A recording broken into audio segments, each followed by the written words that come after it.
नमस्कार, मैं हूं प्रवीण गौतम। दोस्तों, कांग्रेस सांसद धीरज साहू के घर नोटों की अलमारियां बड़ी चर्चा में हैं।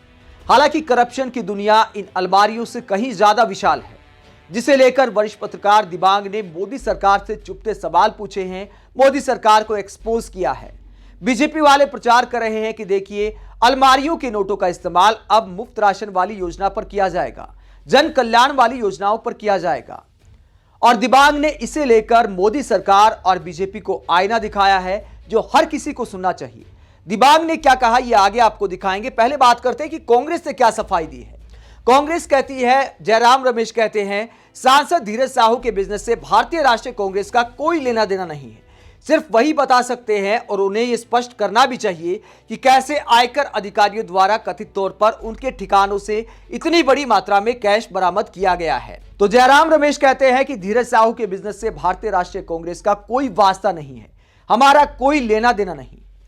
तो जयराम रमेश जी, वास्ता तो है, डायरेक्ट ना सही तो इनडायरेक्ट सही। आप बताएं कि कौन से गुण देखकर कांग्रेस ने धीरज साहू को बार बार राज्यसभा भेजने का काम किया। वो देशी शराब बेचने का काम करते हैं। एक शराब के कारोबारी को आप बार बार संसद में भेजोगे, उसके बाद अगर उसके ठिकानों पर छापा पड़ता है तो लोग सवाल करेंगे कि आखिरकार ऐसे नेताओं का कांग्रेस में क्या काम है।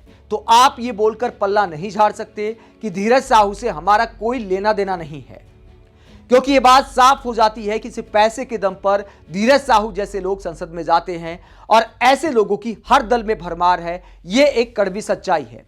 धीरज साहू के नोट सामने आ गए, बस इतनी सी बात है, लेकिन कांग्रेस की जवाबदेही बनती है।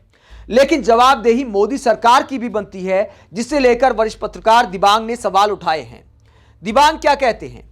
दिबांग ने मोदी सरकार पर सवाल उठाते हुए कहा कि कहते हैं कि अलमारी में जो पैसा मिला वो लोगों को जो मुफ्त राशन दिया जाता है उसमें जाएगा।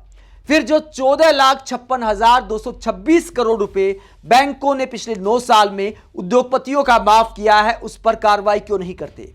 आगे दिबांग कहते हैं, कहां वो 14 लाख करोड़ की रकम और कहां ये रकम। इतना पैसा अगर सरकार पिछले 9 साल में उद्योगपतियों का माफ कर रही है तो उस पर सवाल होना चाहिए। आगे दिबांग कहते हैं, अगर आप बरामद पैसे से विकास करने की बात करते हैं, गरीबों को मुफ्त राशन देने की बात करते हैं तो अच्छी बात है। मैं तो कहता हूं कि जनता को मुफ्त रेवड़ी देने में भी कोई बुराई नहीं। कम से कम गरीब को कुछ मिल तो रहा है सिस्टम से, और आगे चलेगा तो इसमें कुछ लिमिटेशन भी आ जाएगी, लेकिन वो बात आगे की है। लेकिन माफ किए जाने वाले पैसे पर कोई कार्रवाई क्यों नहीं होती? क्योंकि उसमें वोट बैंक नहीं है और उस तरह से आरोप नहीं लगता। तो वरिष्ठ पत्रकार दिबांग सवाल उठाते हैं कि अगर अलमारी वाले पैसों का इस्तेमाल जन कल्याण के लिए किया जाएगा तो 14 लाख करोड़ से बड़ी उस रकम का क्या जो उद्योगपतियों की माफ कर दी गई। दोस्तों, इस देश में वीडियो की राजनीति होती है। आप सोचिए, अगर 14 लाख करोड़ रुपए रखकर वीडियो बनाया जाए तो नोटों के पहाड़ लग जाएंगे। अलमारी वाला वीडियो तो आपको सिर्फ ट्रेलर दिखाई देगा उसके बाद।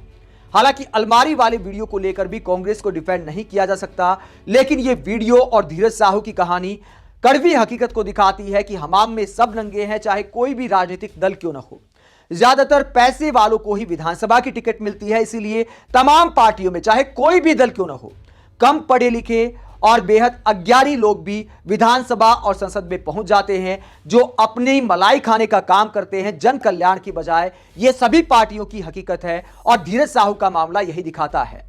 अगर मोदी सरकार वाकई करप्शन को लेकर गंभीर है तो फिर उद्योगपतियों का पैसा माफ नहीं होना चाहिए, और सभी पर इस तरह की कार्रवाई होनी चाहिए। दलगत राजनीति से ऊपर उठकर बीजेपी सांसदों विधायकों के यहां भी छापे पड़ने चाहिए। आप इस पूरे मुद्दे पर क्या सोचते हैं? कमेंट बॉक्स में अपनी राय जरूर दें। अगर आप हमारी पत्रकारिता को पसंद करते हैं तो थैंक्स के ऑप्शन का इस्तेमाल करें, वीडियो को लाइक करें, चैनल को सब्सक्राइब करें। नमस्कार।